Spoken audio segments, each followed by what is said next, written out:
میرے دوستو، عجیب و غریب واقعہ، غزوہ خیبر کے 20 شہداء ہیں۔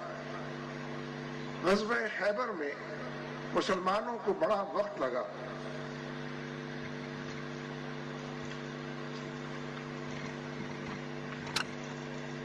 مسلمانوں کو بڑا وقت لگا دشمن کو زیر کرنے میں، فتح اور نصرت کو قربت اس سے پیدا کرنے میں۔ نبی اکرم صلی اللہ علیہ وسلم خیمہ زن تھے۔ ایک شخص چرواہا، اس نے کچھ لوگوں سے پوچھا کہ یہ کیا کاہے کی جنگ ہو رہی ہے؟ مسلمانوں سے قلعہ فتح نہیں ہو رہا تھا، اس کا در اور باب کھل نہیں رہا تھا۔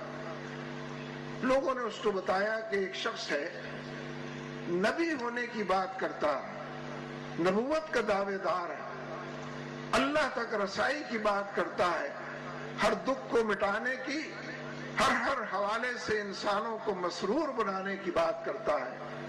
اس چرواہے کے اندر یہ شوق پیدا ہوا کہ دیکھوں وہ شخص کون ہے یہ چرواہا؟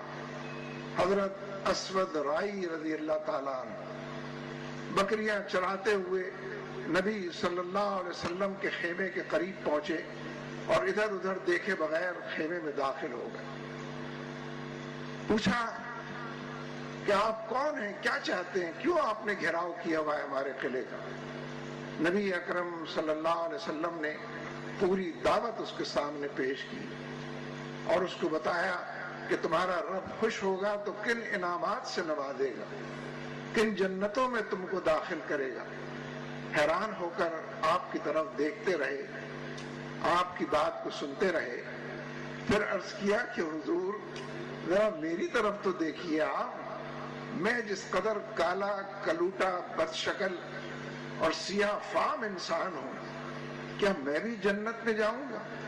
اگر میں آپ پر ایمان لے آؤں، اگر آپ کی بات کو سچ اور درست سمجھوں تو کیا میں بھی جنت میں جاؤں گا؟ نبی اکرم صلی اللہ علیہ وسلم نے فرمایا کہ ہاں، ایمان تمہیں جنت میں لے جائے گا، اللہ کی پہچان تم کو جنت میں لے جائے گی، مجھے نبی آخر الزمان ماننے کا عنوان تم کو جنت میں لے جائے گا۔ ہنسے اور کہا کہ اچھا ذرا میرے سے قریب تو آئیے، آپ تو ذرا دور بیٹھے ہیں، دیکھیے کس قدر بدبو میرے جسم سے آ رہی ہے، کتنا غلیظ اور گندا اور میلا لباس میں نے پہنا ہوا ہے، کیا اس کے باوجود میں جنت میں چلا جاؤں؟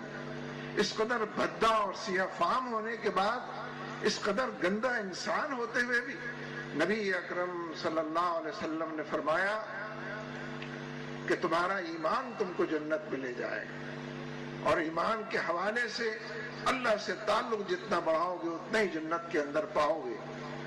تو پھر کچھ دیر سوچا اور پھر ایک سوال کیا اور کہا کہ حضور بات تو مجھے سمجھ میں آئی ہے، لیکن ان بکریوں کا کیا کروں؟ ان بکریوں کو تو میں اجرت پر چراتا ہوں، میری بکریاں تو نہیں، یہ تو میرے پاس امانت، ان کا میں کیا کروں؟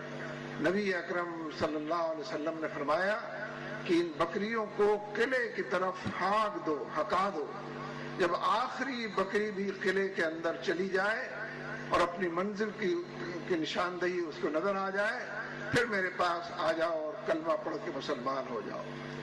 حضرت اسود رائی رضی اللہ تعالیٰ عنہ نے یہی کیا، حضور کی خدمت میں حاضر ہوئے، لیکن ابھی کلمہ پڑھا ہی تھا کہ جنگ اپنے جنوں پر پہنچی ہوئی تھی، جوبن کو چھو رہی تھی، معراج کی منزلیں طے کر رہی تھی، اور جنگ اس کے اندر اچانک تیزی آ گئی۔ نبی اکرم صلی اللہ علیہ وسلم نے فرمایا کہ اسود جاؤ اور جا کر اس جنگ کے اندر شریک ہو جاؤ۔ حضرت اسود رائی رضی اللہ تعالیٰ عنہ اس جنگ کے اندر پہنچے، اپنے آپ کو شامل کیا، لیکن لمحے بھی نہ گزرے تھے کہ شہید کر دیے گئے۔ یہ وہی صحابی ہیں جن کے بارے میں آتا ہے کہ ایک نماز انہوں نے نہیں پڑھی اور جنت کے اندر چلے گئے۔ جس وقت غزوہ خیبر کے 20 شہداء نبی اکرم صلی اللہ علیہ وسلم کی خدمت اقدس میں پیش کیے گئے، آپ ہر شہید کے سرہانے کھڑے ہوئے، اس کے چہرے کی طرف ٹک ٹکی باندھے دیکھتے رہے، ان کے تمام شہداء کے حق میں آپ دعائے مغفرت اور بلندی درجات کی رب سے دعا اور التجا کرتے رہے، لیکن جس وقت حضرت اسود رائی رضی اللہ تعالیٰ عنہ کے سرحانے پہنچے تو اچانک آپ آگے بڑھ گئے اور وہاں نہ رکے اور نہ ایک لمحے کے لیے ان کی طرف گویا دیکھا۔ صحابہ کرام آپ کے ہمراہ چل رہے تھے۔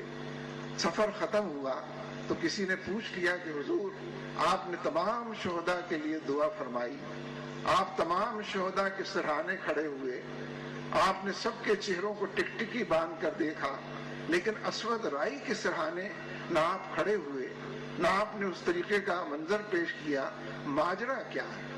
دیکھیے آپ نے کیا فرمایا۔ آپ نے فرمایا کہ جس وقت میں اسود رائی کے سرحانے پہنچا تو وہ حوروں کے نرغے میں تھے۔ اللہ تبارک و تعالیٰ نے ان کو اس قدر حسین و جمیل بنا دیا تھا کہ نگاہیں ٹک نہیں رہی تھی، اور ان کے جسم سے خوشبوؤں کی ایسی لپٹیں آ رہی تھی کہ ٹھہرنا وہاں محال۔ دیکھا آپ نے یہ واقعات کیوں ہیں؟ آخر صحابہ کے حوالے سے، نبی اکرم صلی اللہ علیہ وسلم کی مجلس کے حوالے سے ان واقعات کو ہم کیوں پڑھتے ہیں؟ ان واقعات کو ہم کیوں بیان کرتے ہیں؟ ان سب کے اندر ایک رہنمائی ہے، ان تمام واقعات کے اندر ایک حجت ہے جو تمام ہوتی ہے۔ یہ تمام واقعات اہل ایمان کے اندر شوق پیدا کرتے ہیں، جذبہ جہاد، شوق شہادت پیدا کرتے ہیں، رب کی طرف چلنے اور بڑھنے اور تعلق باللہ کی استواری کے پیمانے متعین کرتے ہیں، اور انسان ان منزلوں کی طرف چلتا اور بڑھتا ہے، اور کشا اور شادہ اور فرحاں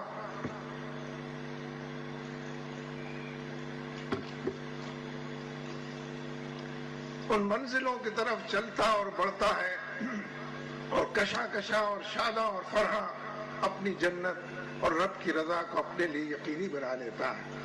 اس لیے میرے